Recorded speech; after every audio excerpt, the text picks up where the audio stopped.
Bom dia a todos. Bom dia. Nós agradecemos a Deus, aos mentores desta casa. Agradecemos a presença de vocês, encarnados e desencarnados.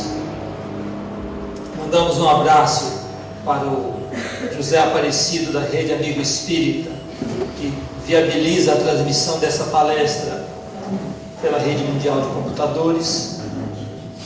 E vamos conversar um pouco sobre encontros e desencontros à luz da doutrina espírita.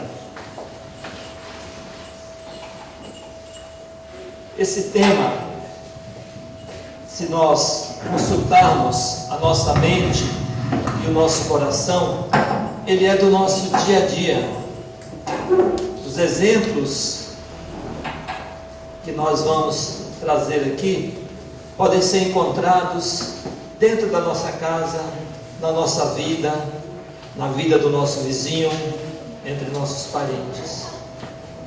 Para falar desse tema, nós vamos entrar em contato com alguém que nos é desconhecido, mas que pensamos conhecer.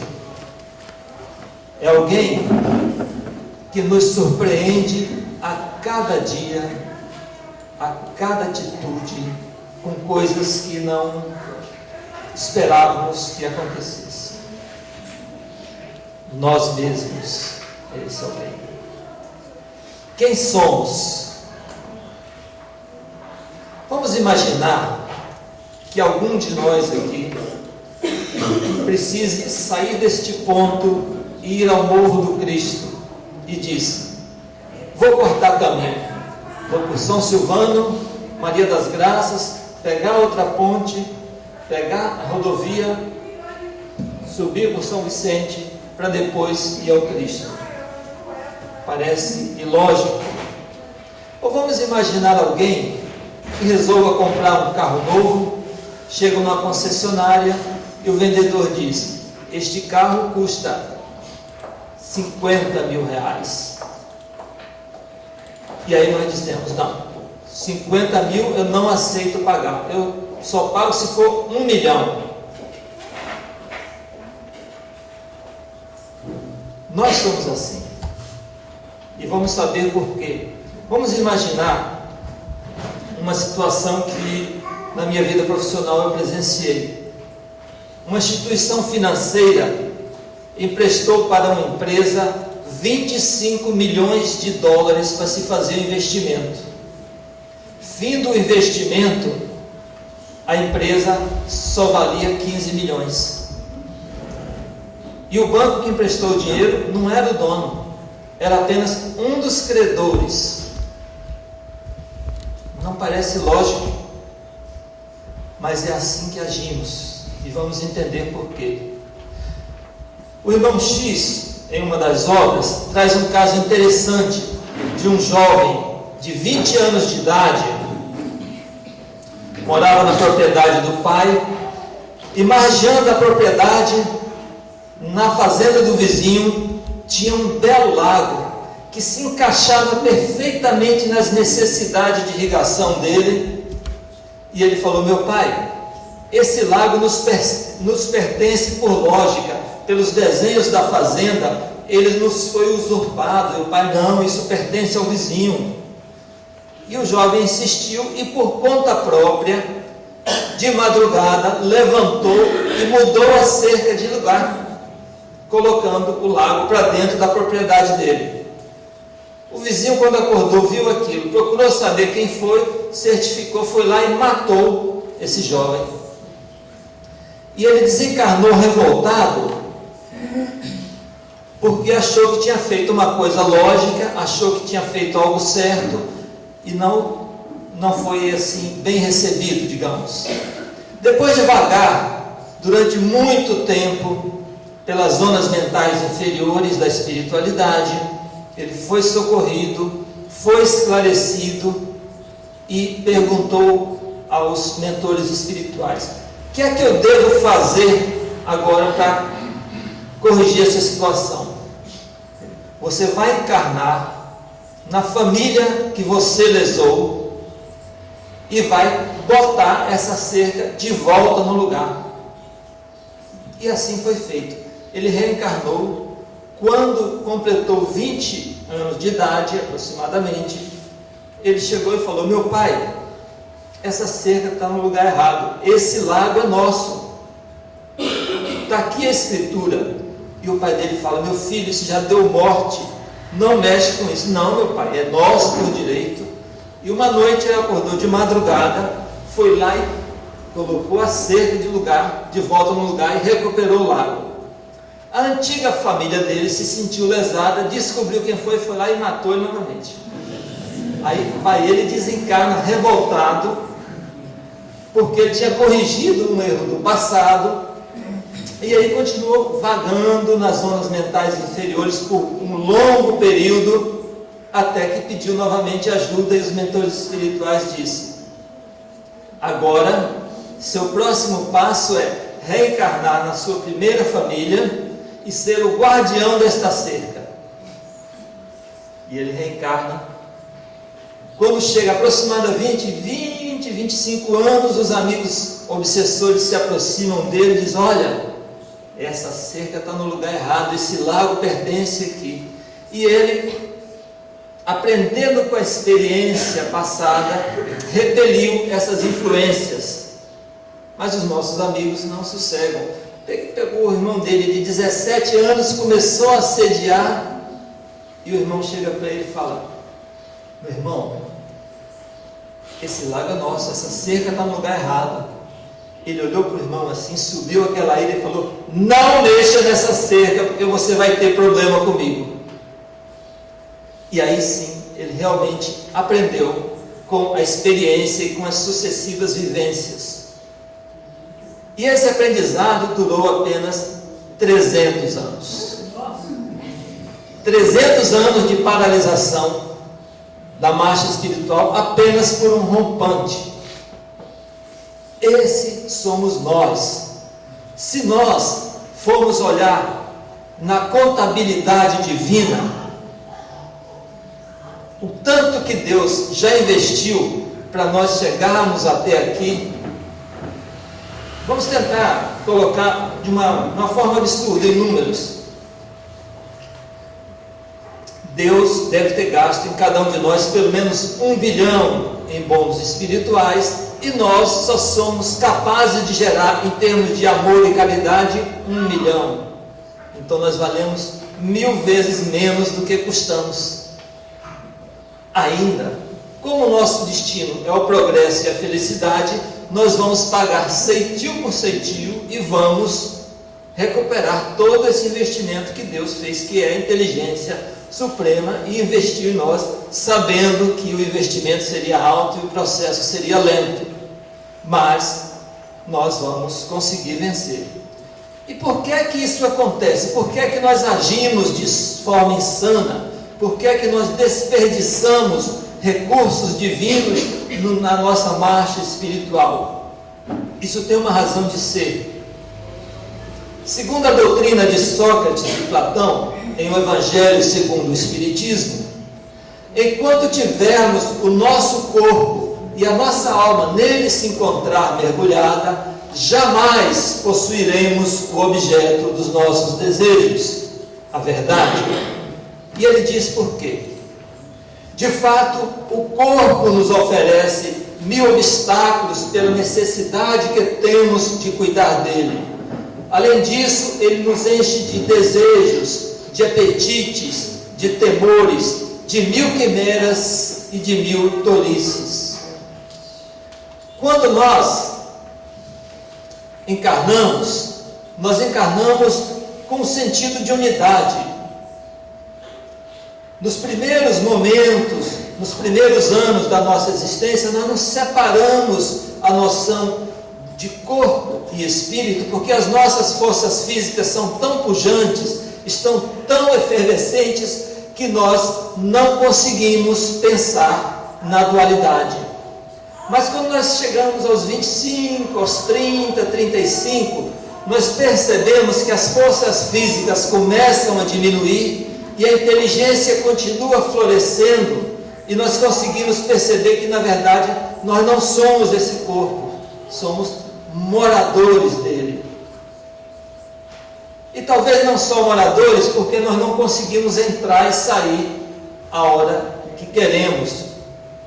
Podemos nos ver até como prisioneiros, porque nós temos um período a ficar e temos a hora de sair. E se tentarmos sair antes, não tem vaga lá em cima, nós vamos ser recebidos lá embaixo e vai ser difícil subir. Então, permaneçamos onde estamos e vamos cumprir nosso tempo.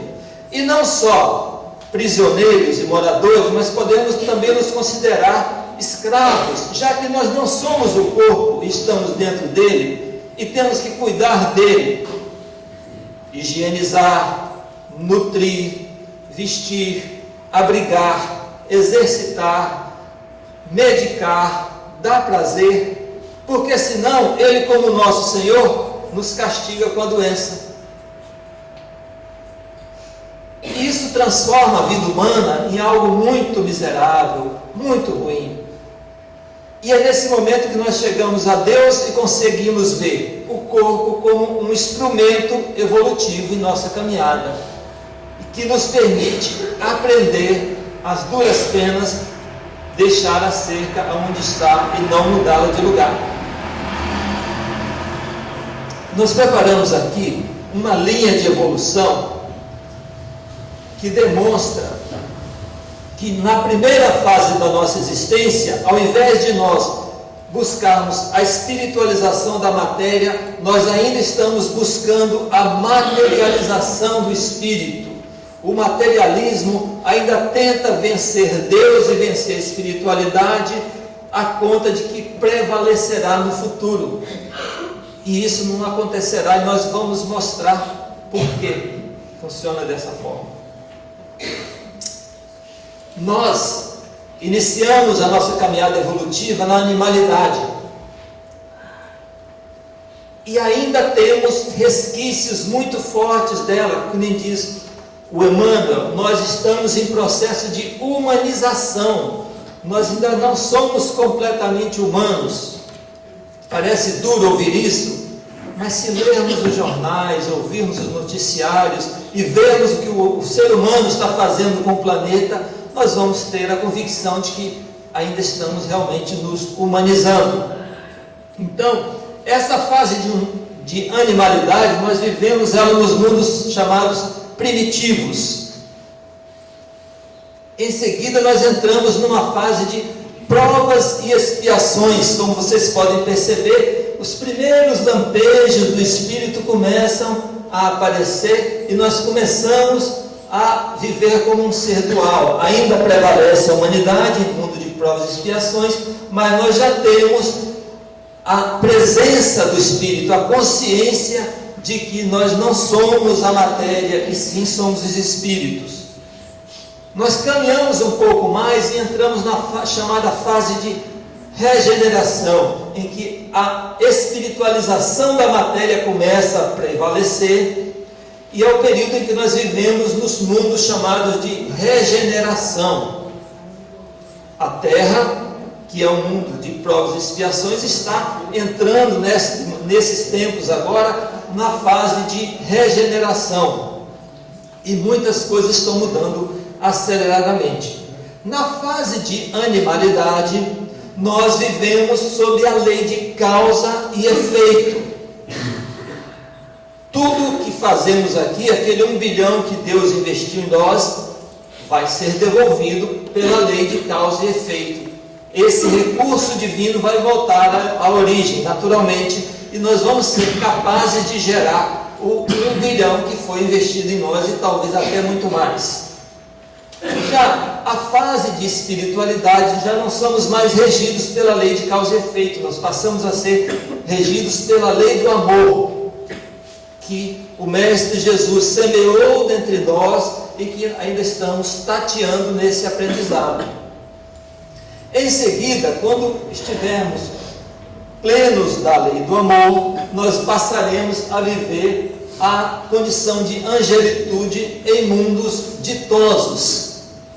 Infelizmente, eu não vou poder dizer para vocês agora como é a vida em um mundo ditoso, mas eu me comprometo, assim que eu estiver lá, eu volto aqui e digo a vocês como é que se vive no mundo ditoso. Promessa que eu vou cumprir, podem ter certeza. Nós extraímos das lições do Espírito Emmanuel, nas diversas obras ditadas a Francisco Cândido Xavier e nos prefácios das obras de André Luiz, algumas definições do que seriam encontros, desencontros, etc. E Emmanuel nos passa a noção de encontro, dizendo que em cada encarnação o Espírito já traz a sua prova e o seu roteiro de serviço, escolhidos livremente na vida espiritual, segundo suas necessidades de evolução e harmonização com os irmãos de jornada. Então nós temos um plano adequado às nossas necessidades e nós temos as linhas gerais da existência, ou seja, vai ser definido com quem a gente tem que se reconciliar e quem nós vamos encarnar já harmonizados para ter força e apoio para essa harmonização. Desencontros seriam definidos como interrupções da harmonia inspirada em milenares sentimentos inferiores como a agressividade, a prepotência, a ambição, egoísmo, vaidade, orgulho, que conturbam os relacionamentos com as pessoas que nos cercam. Lembram que o Sócrates e Platão nos legou de ensinamento? O corpo nos enche de mil quimeras, de mil tolices, de mil desejos. Então, quando a gente encarna aqui com um plano existencial definido, a força das emoções, a ebulição dos hormônios faz com que nós achemos que estamos plenos de si mesmos, que não precisamos mais de nada e começamos a bater a cabeça aqui e ali e nos desencontrar com aquelas pessoas que viemos encontrar ou reencontrar. Nós elegemos o ambiente familiar como o ponto ideal para tratarmos do tema encontros e desencontros, porque é no ambiente familiar, nesse laboratório de almas, que as coisas acontecem com mais força, com exemplos mais fortes, com mais possibilidade de compreensão do que se passa. É o nosso dia a dia. Segundo Emmanuel, é o ponto de encontro onde renascem os espíritos que ainda estão em desarmonia para exercer papéis de pais, filhos, parentes ou cônjuges, a fim de acertar as arestas que lhes impedem o acesso às esferas mais altas. É um verdadeiro laboratório. Ao lado dos que se harmonizam, que nós precisamos, ninguém encarna sozinho, nós precisamos daquele que nós temos mais afinidade para dar sentido, para dar força à nossa existência, para suportarmos com equilíbrio as adversidades que vamos enfrentar com aqueles que não se harmonizam conosco. Aos que se revelam inimigos dos pais e irmãos, cultivando no solo mental o magnetismo degenerado da antipatia congênita, do ódio, ciúme, inveja e do despeito. Dentro do ambiente familiar nós temos o cônjuge. Cônjuge é a alma que se liga afetivamente a nós para facilitar o avanço para as conquistas mais elevadas. Quem sabe, quem tem uma união daquelas que duram 20, 30, 40, 50 anos, sabe o que eu estou falando, quando almas afins se unem para facilitar a caminhada um do outro. O caminho é mais rápido e menos árduo. E quem não teve essa felicidade também sabe do que eu estou falando, porque a caminhada é mais difícil sozinho. Sem amparo é mais duro. O amor que os cônjuges constroem entre si ao longo das encarnações servirá de base para o amor que o Espírito um dia sentirá pela humanidade inteira. Vocês percebem a expressão constrói?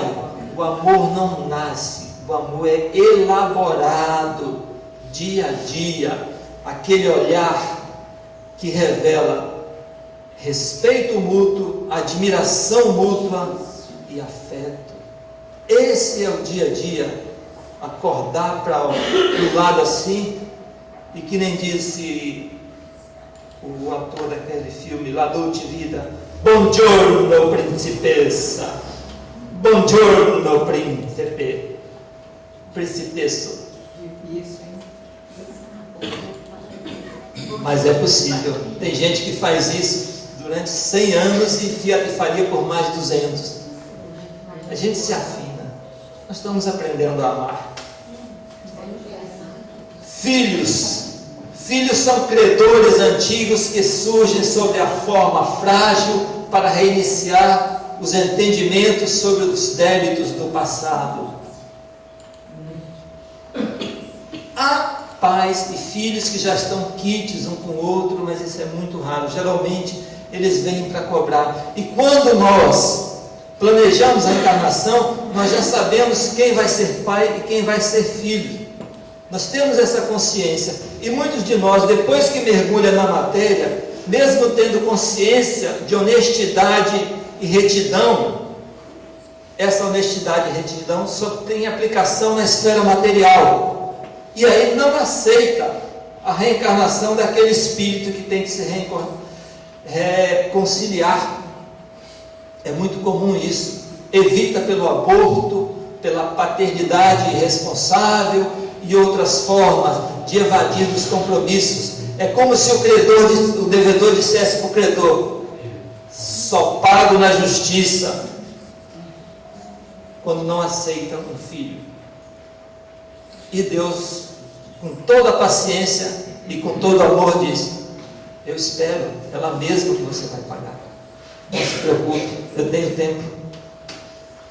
Os sacrifícios, a abnegação e ternura dos pais vão proporcionar aos filhos a educação, o trabalho e a dignidade que servirão de certificado de libertação para ambos. Porque nós somos ligados uns aos outros por laços malsãos e vamos retificar esses laços em laços de amor, através da convivência e desses exemplos de dedicação e ternura. Nós temos os pais e os irmãos, que são espíritos que proporcionam uns aos outros a oportunidade de aprendizado que nos habilita a serem discípulos sinceros do Cristo. E Emmanuel arremata de forma magistral dizendo: quem não consegue servir a um pequeno núcleo não está habilitado à missão de servir a muitos. O primeiro ponto, o primeiro ambiente de serviço do espírito encarnado é no lar. É lá que nós temos que aprender a servir, ou pelo menos não ser um peso.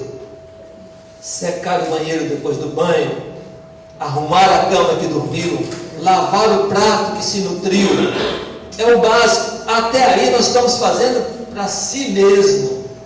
Tirar a mesa e lavar o prato de todos, aí nós já estamos começando a exercitar esse espírito de serviço no dia a dia. Quando nós tivermos o espírito de serviço para atender aos poucos que Deus nos confiou a companhia, aí sim nós vamos estar habilitados a voos mais altos e a servir a muitos.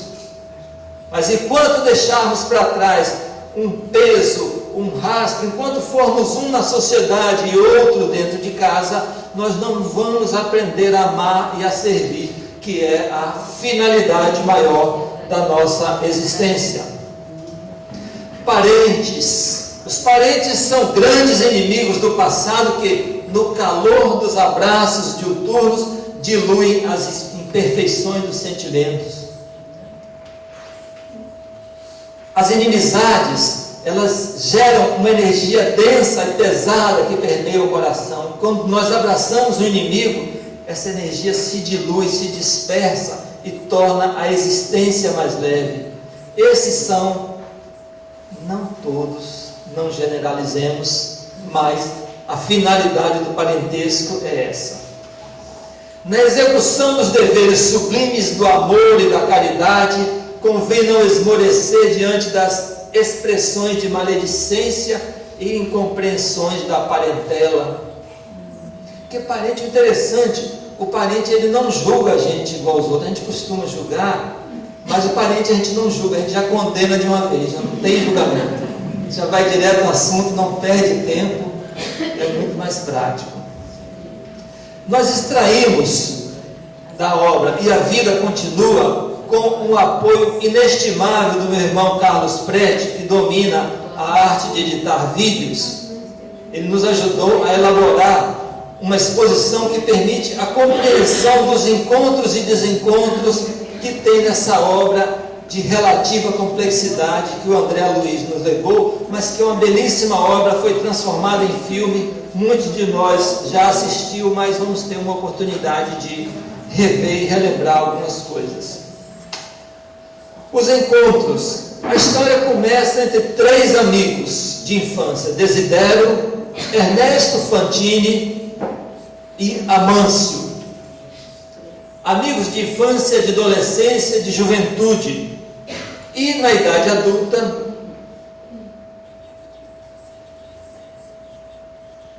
o Desidério, ele se casou com Brígida. E teve uma filha por nome Evelina. Então, vamos relembrar: Ernesto Fantini, Desidério e Amâncio. Desidério casou com Brígida e teve uma filha por nome Evelina. O Ernesto Fantini casou com Elisa e teve uma filha chamada Vera Celina. Só que havia um porém. Apesar de Ernesto Fantini ter casado e amado Elisa, Elisa tinha afinidade com Desidério. Eles trocavam olhares que incomodavam o Ernesto. O Amâncio, ele permaneceu solteiro, mas era apaixonado por Brígida, a mulher de Desidério. E aí, planejaram uma caçada juntos. Nessa caçada, o Desidério o Ernesto planejou matar o Desidério por ciúmes. Ernesto Fantini atirou em Desidério por ciúme, simulou um acidente, mas errou o tiro. Depois, com a culpa e com os processos naturais de quem comete uma falta grave, principalmente com um amigo, ele adoeceu e desencarnou. O Amâncio, na mesma caçada, atirou em Desidério por cobiça e acertou o tiro. Então quem matou o Desidério foi o Amâncio, para ficar com Brígida, que ele era apaixonado desde a infância. E o Desidério foi morto pelo Amâncio, tentou se vingar do Amâncio, não conseguiu, se instalou na casa do Ernesto, porque tinha afinidade com Elisa, a mulher dele, e passou a viver lá como desencarnado. Ela era médium e conseguia vê-lo e conversar com ele, e interagiam naturalmente como marido e mulher. Então ficou o Amâncio com Brígida, o Ernesto desencarnou e o Desidério morto também. A Elisa, sob a influência do espírito Desidério, passou a odiar o Ernesto e educou a filha Vera Celina. E a Brígida se uniu a Amâncio, com quem passou a viver em harmonia, naturalmente. Viúva com o marido morto, não sabia de nada, e educou Vera Celina. Nós vamos passar agora um trecho um pouquinho longo, uns 4 minutos do vídeo, que retratam bem essa situação. Voltou, assassino covarde.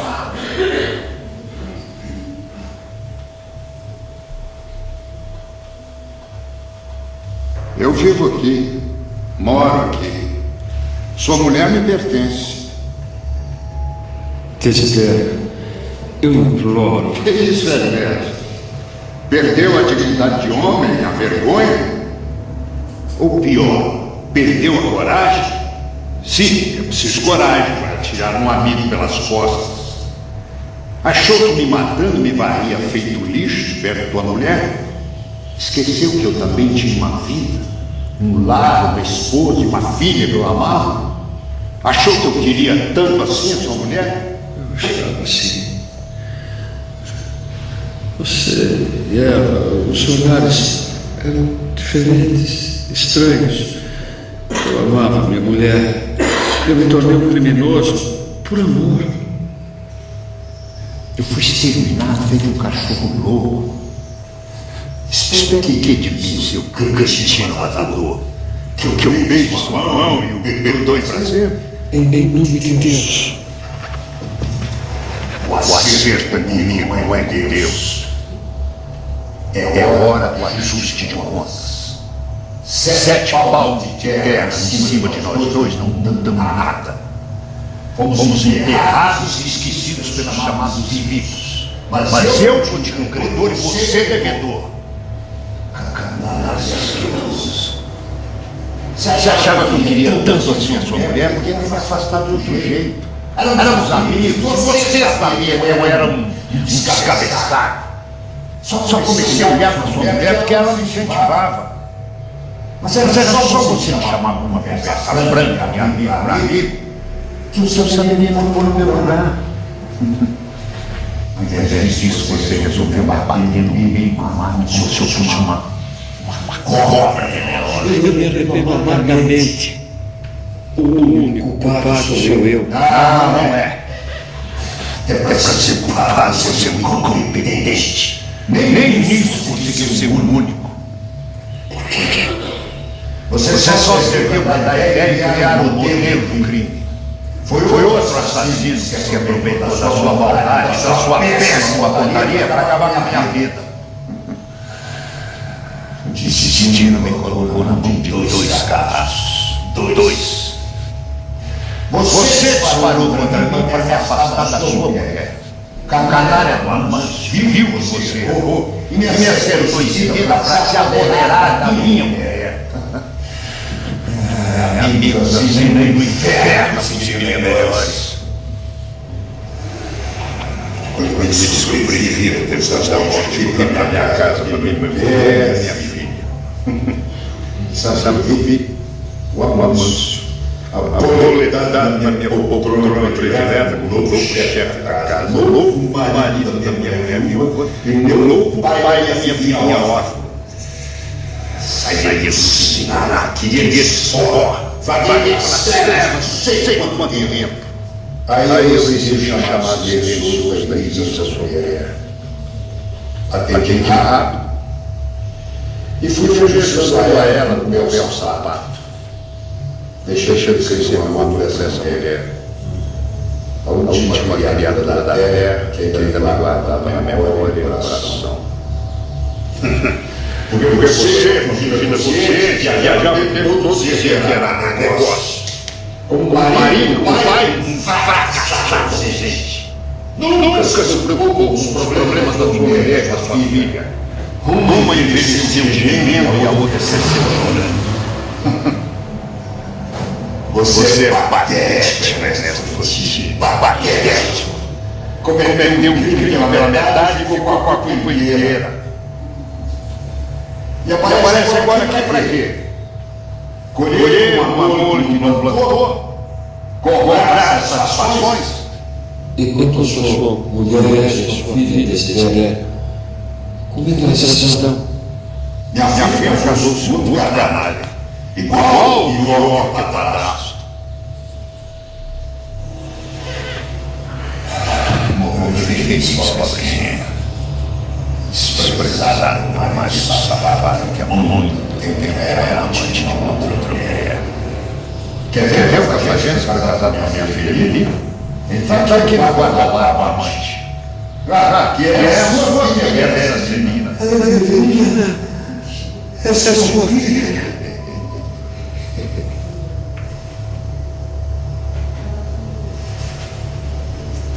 Tio saiu, fugiu do inferno para me atormentar. Fora daqui, assassino, tinhoso. Eu não quero ver a sua cara na minha frente. Meu verdadeiro amor é o Dedé. Prosseguindo ainda, ficou clara aí bem a situação. Acho que esse vídeo, esse trecho tem uma eloquência suficiente que nenhuma palavra que eu diga aqui vai suprir a capacidade da arte dramática de expressar. Evelina, durante a juventude, ela namorava ao mesmo tempo com dois jovens, o Túlio Mancini e o Caio Serpa. Em um determinado período ela terminou com o Túlio, ele tomou veneno para se matar, não conseguiu se matar e resolveu voltar com ela. E ela estava em vias de reatar o relacionamento quando entrou o Caio Serpa na situação. Caio Serpa matou o Túlio simulando o suicídio e casou com Evelina.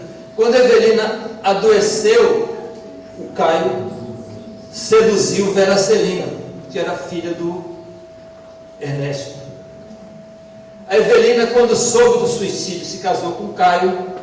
O que disse o médico nesse seu último encontro com ele? E adoeceu. Vou fazer uma operação exploratória, mas com toda franqueza, meu amigo, não vejo nenhuma esperança de êxito. Não disse nada que pudesse diminuir as nossas esperanças. Os médicos estão otimistas. Jura, amor?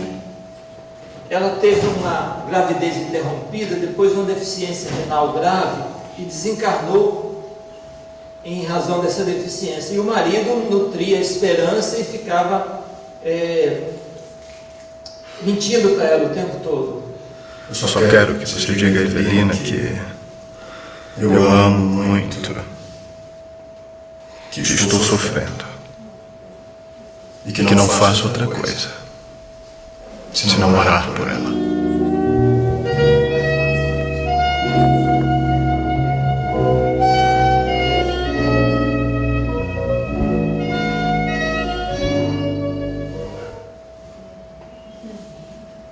O Ernesto Fantini, depois da morte de Desidério, ele se sentindo culpado, também desenvolveu uma deficiência orgânica grave e um pouco antes de desencarnar, num hotel fazenda de repouso, ele conheceu Evelina. Boa tarde. Em que posso ajudá-la? O senhor entende de automóvel? Eu tenho a solução perfeita para o seu problema. Obrigada, senhor. Ernesto Fantini, a senhora? Senhorita Lucinda. Essa jovem chama-se Evelina. E não é minha filha, não. Eles se conheceram e foram para o plano espiritual. A Evelina, que teve o aborto espontâneo, adoeceu, conheceu o Ernesto e desencarnou. Aqui nós vamos retratar as condições da desencarnação de Evelina. Os últimos momentos dela até o despertar no mundo dos espíritos.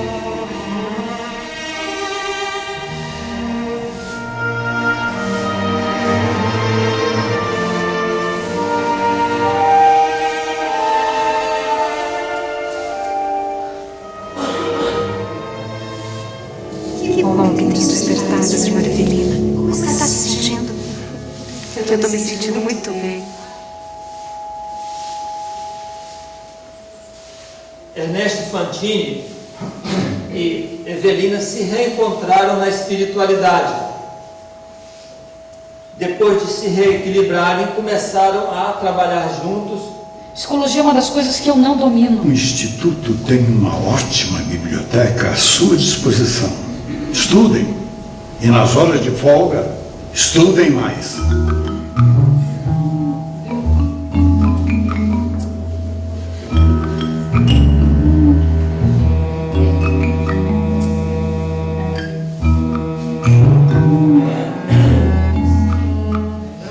Sabe, Sr. Rivas, eu estive pensando, eu e a Evelina, sobre se a gente... Ernesto, você já foi bem mais objetivo. Não há impedimento nenhum em que vocês se casem aqui. Elisa e Caio já dispensaram os dois de qualquer comprometimento afetivo. Casem-se e sejam felizes com as bênçãos da espiritualidade maior. Eles, desvinculados dos relacionamentos anteriores na espiritualidade se afinaram e se casaram lá e começaram a trabalhar em grupos de socorro. Em um desses grupos de socorro, depois aconteceu um fato interessante. Mas ainda, Vera Celina, ela se tornou amante do Caio e se uniu a ele depois da morte de Evelina. Tem uma passagem interessante aqui.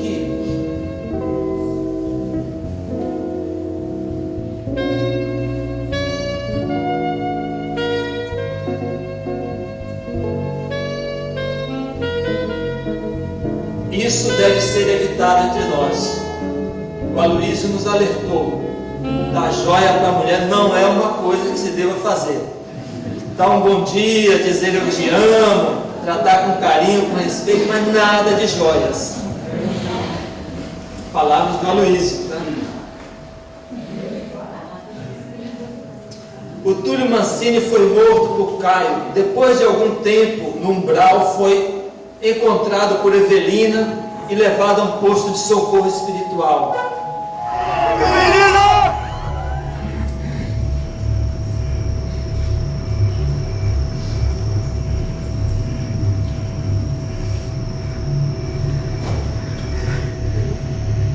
Túlio! Evelina!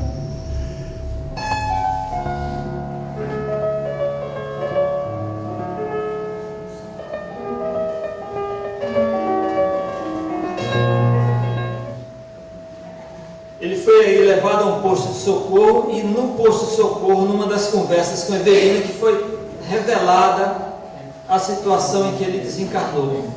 Você cometeu duas loucuras, Túlio. Fracassou com o remédio e deu um tiro no coração.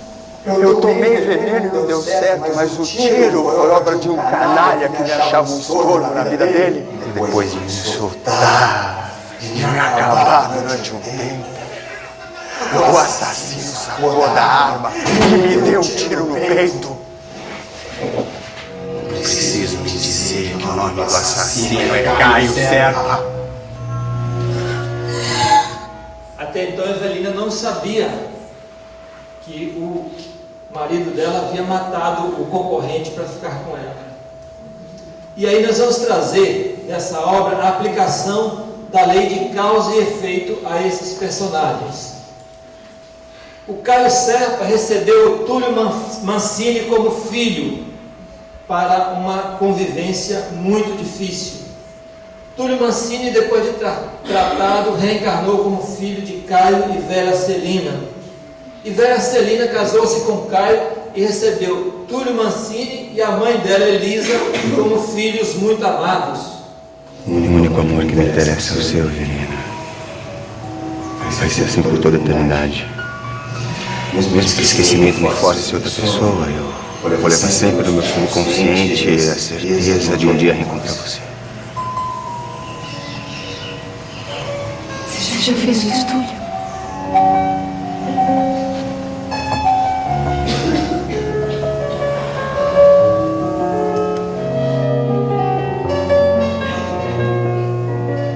Túlio Mancini também tem 6 anos e agora se chama Pedro. E recebeu de volta a vida que foi ceifada pelo inimigo de ontem, hoje, seu pai. O Amâncio recebeu Desidério, aquele que ele matou lá atrás, como filho adotivo para uma convivência muito difícil. Desidério renasceu na indigência e foi adotado com muito amor por Brígida e Amâncio. E Brígida recebeu Desidério como filho adotivo com muito amor e afinidade. E Elisa reencarnou como filha de Vera Celina e Caio para se reencontrar com Desidério e viver o amor que eles construíram durante todo esse tumulto. Mas sim, a senhora tem que ajudar meu pai. Ele se tornou um espírito sem paz, obcecado por vingança. Por que não dar a ele uma nova oportunidade? A senhora e o meu padrasto vivem todos sozinhos aqui. Este casarão, tanto conforto, não é? Por que não adotar uma criança? Bem mãezinha. Um filho de coração. Que presente mais valioso vocês poderiam dar ao meu sofrido pai do que uma nova vida? Bem mãezinha. Uma outra coisa me ocorreu. Nós estamos virando um casal de velhos solitários e egoístas. E nós não vamos ter forças para administrar nossos bens por muito tempo. E já está mais do que na hora de você encontrar um sucessor. Um jovem forte, inteligente, que dê continuidade ao que você construiu. Eu estou falando de adotarmos um filho. Que ideia, Lígia. Eu não estou mais na idade de passar as noites fazendo mamadeira para criança. Eu estou falando sério. Adotar uma criança? Muito bem. Então que seja um menino, que seja que logo ao nascer, que os verdadeiros pais não me criem problemas e que chore pouco. Ah, e que a senhora não venha reclamar da trabalheira. Combinado?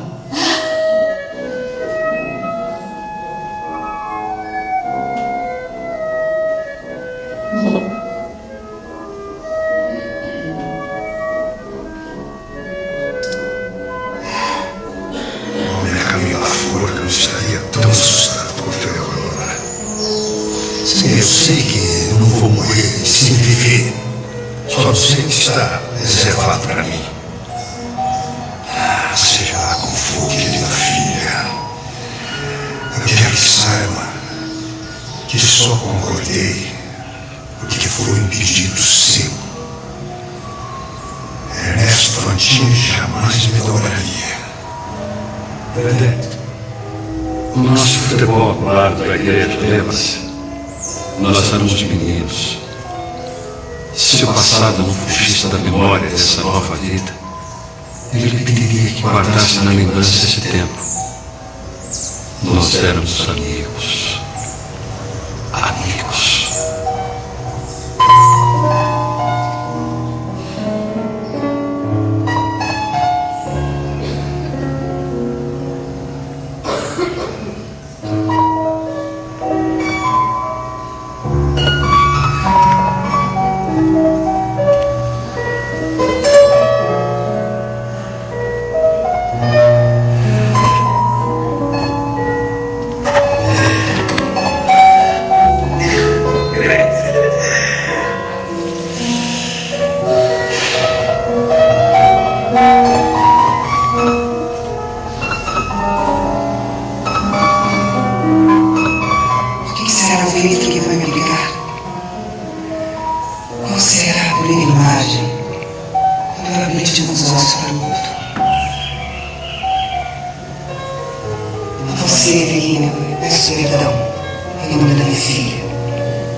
Eu sempre vou te amar, mesmo sabendo que você sempre amou o Desidério.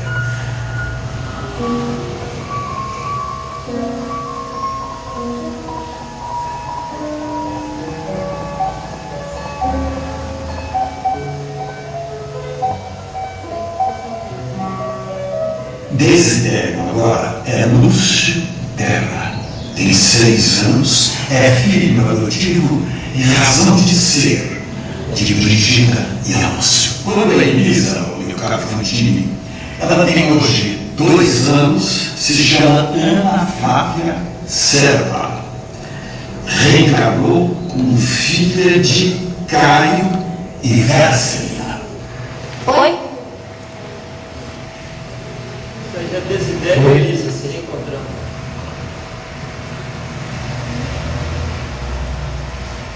Nunca te vi, sempre te amei. Como é que é? Esse é o nome do filme que ela está procurando na locadora, gente. Vocês percebem que na aplicação da lei de causa e efeito, todas as coisas foram acomodadas e foi feito um novo projeto reencarnatório para cada um. Tem uma passagem interessante nas condições de adoção que o pai colocou, em que houve época que a obrigação do pai era ensinar a andar, falar e trabalhar. O restante era com a mãe. Hoje nós perdemos muito espaço e temos que mais responsabilidades com os filhos.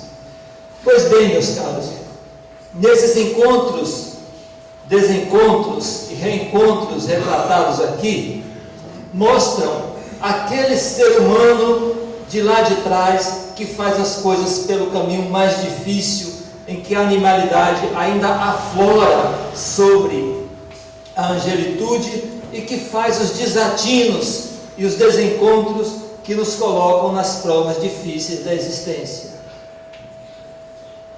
Sabendo disso, vamos ter mais paciência, aqueles 10 segundos, 1 minuto, um passo atrás, a capacidade de refletir, a capacidade de não se sentir ofendido, de ver no ofensor alguém em desequilíbrio,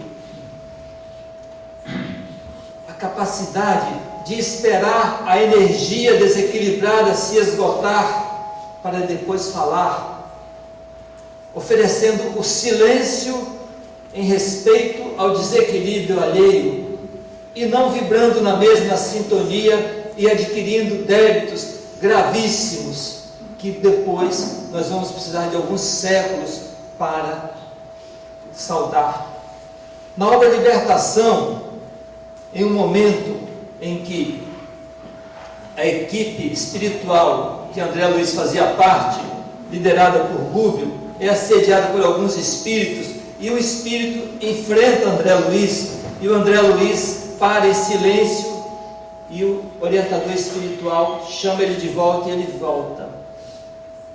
E o Rúbio fala para ele: se você continuasse esse diálogo, pelo menos um século você perderia ali. Nós estamos perdendo séculos e milênios, patinando na animalidade, sem permitir que a luz do amor passe a reger nossas vidas. Estejamos alerta disso e, com base nesse conhecimento, com base nas obras espíritas, avancemos para a paz, para novos reencontros. Meus caros, muito obrigado por me ouvir. Muita paz a todos.